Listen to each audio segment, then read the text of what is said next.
राधे राधे। आशा करती हूँ कि आप सभी लोग खुश होंगे, स्वस्थ होंगे, मस्त होंगे। आज मैं आप लोगों को देवी भागवत महापुराण का 10वां अध्याय सुनाने जा रही हूँ। कृपया पूरी कथा को अवश्य ही सुनिएगा। जैसा कि आपने अध्याय 9 में सुना कि सती का पिता के घर पहुंचना, माता प्रसूति द्वारा सती का सत्कार करना तथा यज्ञ विध्वंस के भयंकर स्वप्न को सुनाना, दक्ष द्वारा भगवान शिव की निंदा, क्रुद्ध सती द्वारा छाया सती का प्रादुर्भाव और उसे यज्ञ नष्ट करने की आज्ञा देकर अंतर्ध्यान हो जाना, छाया सती का यज्ञ कुंड में प्रवेश करना। यह आपने अध्याय 9 में पूरी कथा सुनी थी। अब मैं आप लोगों को 10वें अध्याय में कथा सुनाने जा रही हूँ।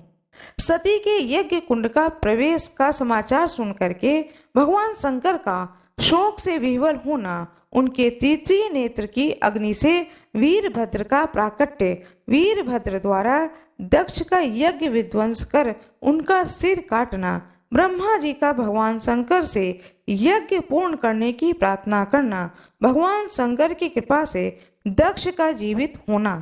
श्री महादेव जी बोलते हैं, इसके बाद ब्रह्मा जी के पुत्र मुनि श्रेष्ठ नारद जी ने वहां कैलाश पर आकर देवाधिदेव त्रिलोचन शिव जी से अश्रुपूरित नेत्रों से कहा, देव देव आपको नमस्कार है। हे महेश्वर, मैं नारद दक्ष प्रजापति के घर से आया हूँ। आपने यह समाचार सुना है कि नहीं कि आपकी प्राण प्रिया सती दक्ष प्रजापति के यज्ञ में गई हुई थीं। वहां आपकी निंदा सुनकर उन्होंने क्रोधित होकर अपना देह त्याग दिया। दक्ष सती सती सती ऐसा बार बार आक्षेप करके पुनः यज्ञ करने में लग गए और देवगण आहुति ग्रहण करने लगे। नारद के मुख से यह महान कष्टकारी बात को सुन करके 3 नेत्रों वाले देवाधिदेव शिव ने शोकाकुल होकर के बहुत तरह से विलाप किया। हा सती, मुझ शोक सागर में छोड़कर तुम कहाँ चली गई? अब मैं तुम्हारे बिना कैसे जीवित रहूंगा? पिता के घर जाने के लिए मैंने तुम्हें अनेक तरह से रोका था। शिवे, क्या उसी से रुष्ट होकर तुमने मेरा परित्याग करके चली गई? महामुने इस प्रकार बहुत तरह से विलाप कर लाल लाल नेत्रों वाले मुख वाले त्रिलोचन महादेव अत्यंत कुपित हो उठे। भगवान रुद्र को कोपाविष्ट देख करके सभी प्राणी भयभीत हो गए। सारा जगत अत्यधिक विक्षुब्ध हो उठा और पृथ्वी डोलने लगी। उनके ऊर्ध्व नेत्र से अत्यंत तेजस्वी अग्नि प्रादुर्भूत हुई और उस अग्नि से एक परम पुरुष उत्पन्न हुआ। विशाल विग्रह धारण करते हुए वह कालांतक यमराज के समान प्रतीत हो रहा था। वह अपने समस्त अंगों में विभूषित धारण किए हुए था। अपने ललाट पर उसने अर्ध चंद्रमा को मुकुट की भांति धारण कर रखा था। मध्य भाग कालीन करोड़ों सूर्यों की आभा तथा जटाजूट से उसका मस्तक सुशोभित हो रहा था। देवाधिदेव महेश्वर महादेव को प्रणाम करके तथा 3 बार उनकी प्रदक्षिणा कर उसने दोनों हाथ जोड़कर उनसे कहा, पिताजी, मैं क्या करूं? यदि आप मुझे आज्ञा प्रदान करें तो अभी अभी आधे क्षण में इस चराचर ब्रह्मांड को नष्ट कर डालूं। क्या इंद्र आदि श्रेष्ठ देवताओं को उनके बाल पकड़कर आपके सामने ला दूं? विभु, यदि आप कहें तो यमराज को भी मार डालूं। हे महेशान, यह मेरी प्रतिज्ञा है। मैं आपसे यह सच सच कह रहा हूँ। जिसके शमन के लिए आप मुझसे इस समय कहेंगे, मैं उसका समन कर दूंगा, चाहे वह सुर श्रेष्ठ इंद्र ही क्यों न हो। यदि वैकुंठनाथ विष्णु भी उनकी सहायता करने लगेंगे तो भी मैं आपकी आज्ञा से उन्हें भी कुंठित अस्त्र वाला कर दूंगा। शिव जी कहते हैं, तुम्हारा नाम वीरभद्र है और तुम प्रथम गणों के अधिपति हो। मेरी आज्ञा से दक्ष के नगर में जाकर तुम शीघ्र ही उनके यज्ञ को नष्ट कर डालो। वत्स, मेरा परित्याग करके जो देवता गण वहां गए हैं उस दक्ष की सहायता कर रहे हैं। मेरी आज्ञा से तुम उनका भी निग्रह करो। मेरी निंदा करने में संलग्न दक्ष प्रजापति का मुख भी काट डालो। पुत्र, वहां शीघ्र जाओ, विलंब मत करो। वीरभद्र से ऐसा कहकर त्रिनेत्रधारी महादेव शिव ने लंबी सांसें छोड़ी। उनसे हजारों शिवगण उत्पन्न हो गए। वे सब के सब भयंकर कर्म करने वाले तथा युद्ध विद्या में पूर्ण पारंगत थे। वे अपने हाथों में गदा, खड्ग, मूसल, प्रास, त्रिशूल तथा पाषाण आदि अस्त्र लिए हुए थे। उन गणों से घिरे हुए महामती वीरभद्र परमेश्वर शिव को प्रणाम कर तथा 3 बार उनकी प्रदक्षिणा करके वहां से चल पड़े। तत्पश्चात वे सभी प्रथम गण सिंहनाद करते हुए क्षण भर में ही दक्षपुरी पहुंच गए, जहां उनका यज्ञ चल रहा था। इसके बाद क्रोध युक्त वीरभद्र ने कोपाविष्ट प्रथम गणों से कहा, शीघ्र ही यज्ञ का नाश कर दो और देवताओं को भगा दो। उसके बाद उन प्रथम गणों ने उस महायज्ञ का विध्वंस कर डाला। कुछ गणों ने यज्ञ के खंभे उखाड़कर उन्हें 10 दिशाओं में फेंक दिया। किसी ने यज्ञ कुंड की अग्नि बुझा दी तथा अन्य गण हव्य खाने लगे और क्रोध से लाल लाल आंखों वाले कुछ गण देवताओं को खदेड़ने लगे। इस प्रकार उन भयानक रूप वाले प्रथम गणों के द्वारा ध्वस्त किए गए यज्ञ को देखकर विष्णु ने वहां आकर प्रथम गणों से यह वचन कहा, तुम लोगों ने यज्ञ को क्यों नष्ट कर दिया? देवताओं को क्यों भगा दिया? तुम लोग कौन हो? इन सभी बातों को बताओ, देर मत करो। प्रथमों ने कहा, प्रभु हम लोग देवाधिदेव शिव के द्वारा भेजे गए प्रथम गण हैं। हम शिव को अपमानित करने वाले इस महायज्ञ को नष्ट कर रहे हैं। इस बीच प्रतापशाली वीरभद्र ने क्रोध में आकर के प्रथम गणों से कहा, शिव के प्रति द्वेष भाव रखने वाले वह दुराचारी दक्ष कहाँ है और हवि ग्रहण करने वाले देवगण कहाँ हैं? इन सभी को पकड़कर मेरे सामने ले आओ। इस प्रकार आदेश पाकर प्रथम गण क्रोधित होकर 10 दिशाओं में दौड़ पड़े। वे क्रोधाभिभूत होकर के सभी देवताओं को पकड़ पकड़ करके रौंदने लगे। कुछ गणों ने सूर्य को पकड़कर उनके दांतों को चूर चूर कर दिया और किसी गण ने अग्नि देवता को पकड़कर बलपूर्वक उनकी जीभ काट ली। किसी ने भय के मारे भागते हुए मृग रूपधारी यज्ञ पुरुष का सिर काट लिया। किसी ने देवी सरस्वती की नाक काट ली। किसी गण ने अरे माँ की दोनों भुजाएं काट ली तो किसी गण ने अंगिरा ऋषि का ओठ ही काट लिया। किसी गण ने यम, नैऋत तथा वरुण देव को बांध लिया। ब्राह्मणों को देख करके उन्हें विनय पूर्वक प्रणाम करके प्रथम गणों ने कहा, विप्रगण आप लोग भय का त्याग कर दीजिए और यहाँ से चले जाइए। उसे सुनते ही सभी ब्राह्मण यज्ञ में प्राप्त वस्त्र, अलंकार आदि लेकर अपने अपने घर को चले गए। परम बुद्धिमान इंद्र मोर का रूप धारण कर लिए और उड़कर पर्वत पर जाकर के छिप करके बैठ गए और यह सब कौतुक देखने लगे। इस प्रकार प्रथम गणों के द्वारा भगा दिए गए श्रेष्ठ देवताओं को देखकर नारायण विष्णु मौन होकर मन ही मन सोचने लगे, यह मूर्ख बुद्धि दक्ष शिव से विद्वेष करते हुए यज्ञ कर रहा था।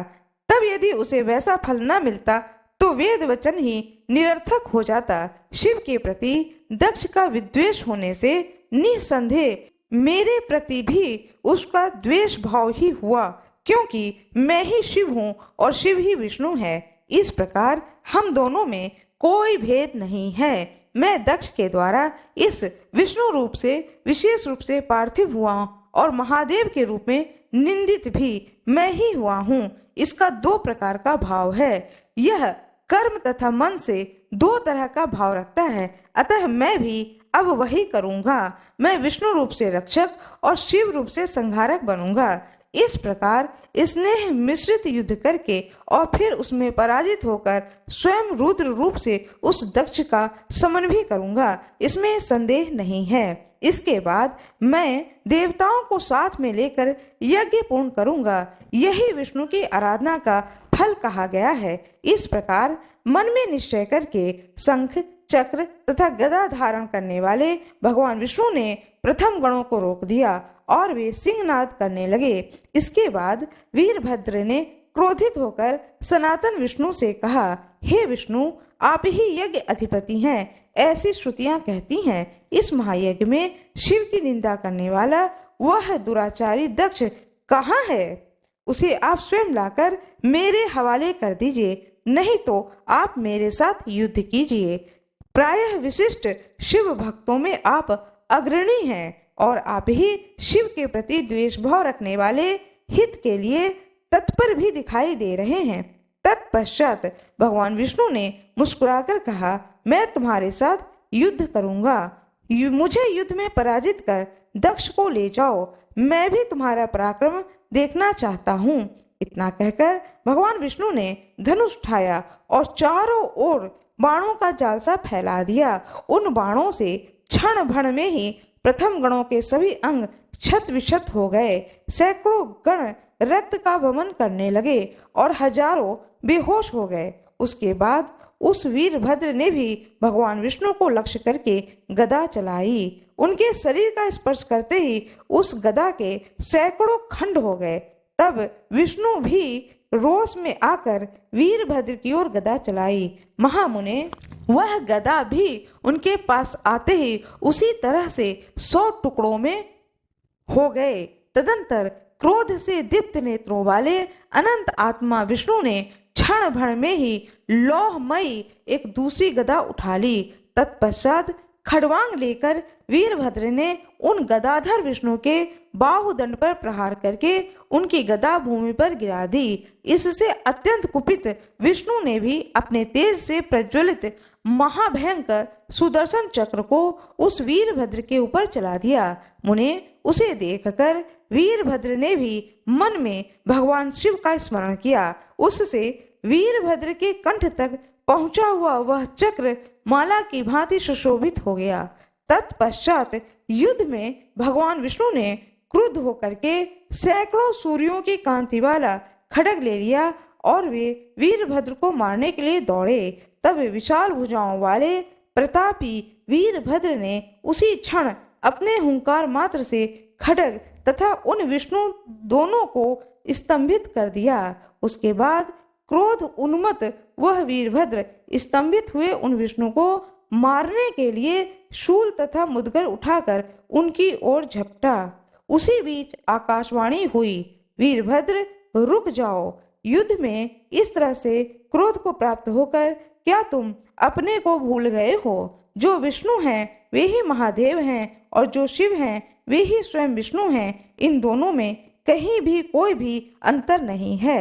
यह सुनकर के महामती वीरभद्र ने शिव स्वरूप विष्णु को नमस्कार कर दक्ष के केस पकड़कर यह वचन कहा, प्रजापते, तुमने जिस मुख से परम पुरुष देवेश्वर शिव की निंदा की है, अब मैं उसी मुख पर प्रहार करता हूँ।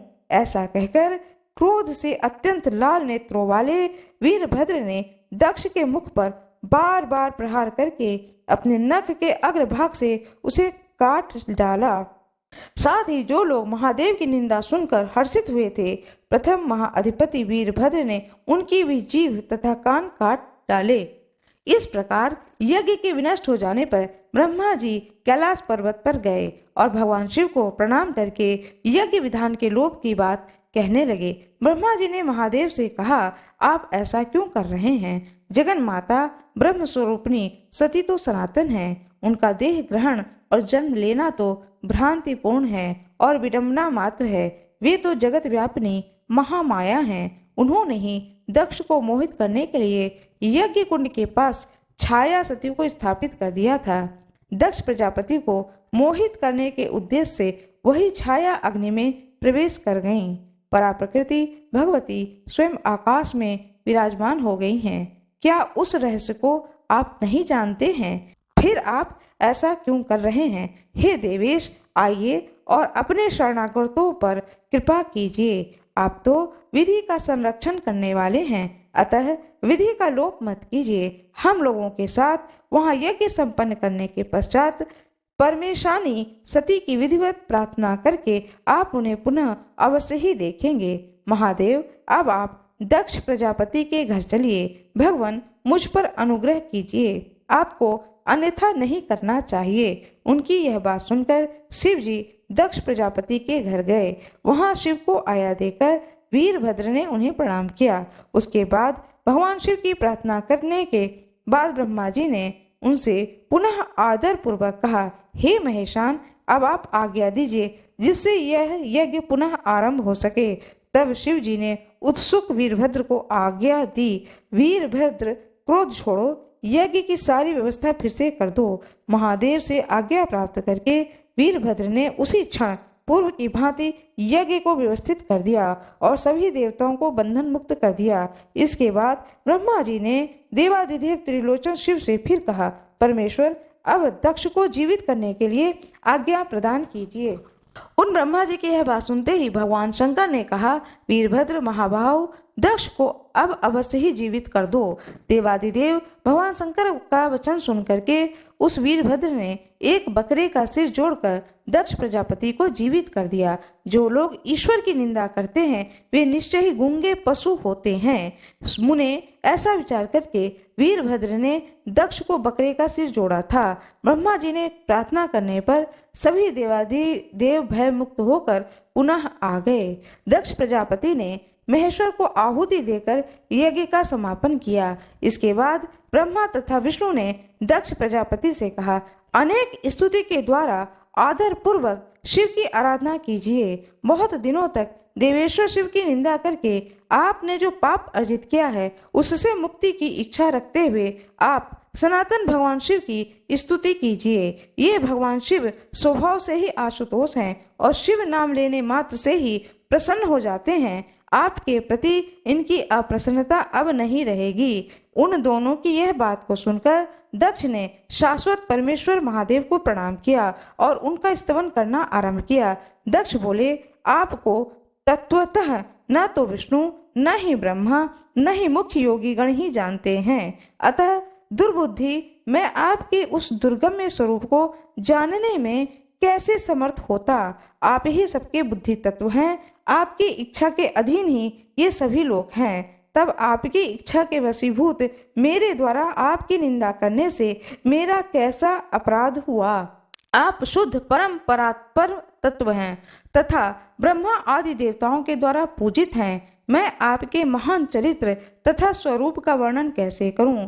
मैं आपकी शरण में आया हूँ, दास हूँ। आपका चरण युगल छोड़कर मेरे लिए दूसरा अवलंबन ही क्या है।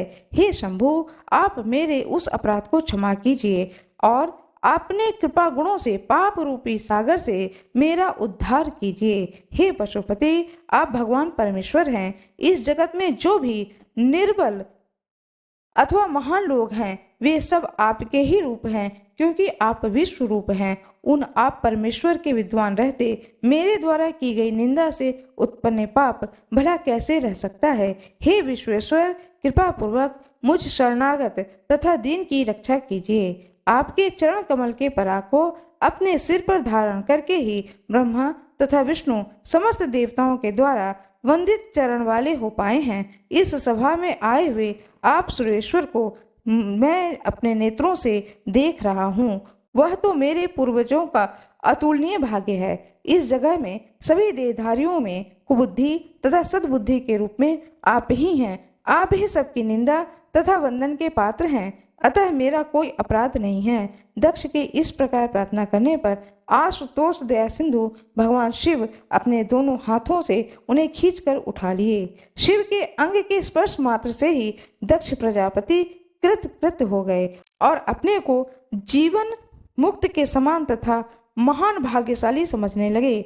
मन, वाणी तथा शरीर से परम भक्ति से संपन्न होकर के दक्ष प्रजापति ने अनेक विध उपहारों के द्वारा भगवान शंकर का बहुत ही सत्कार किया। उसके बाद ब्रह्मा जी ने महादेव जी से पुनः भक्ति पूर्वक कहा, परमेश्वर, एकमात्र आप भगवान सदाशिव ही भक्तों पर अनुकंपा करने वाले हैं, क्योंकि आपने अनुग्रह पूर्वक मेरी प्रार्थना को सुनकर दक्ष प्रजापति की रक्षा की है।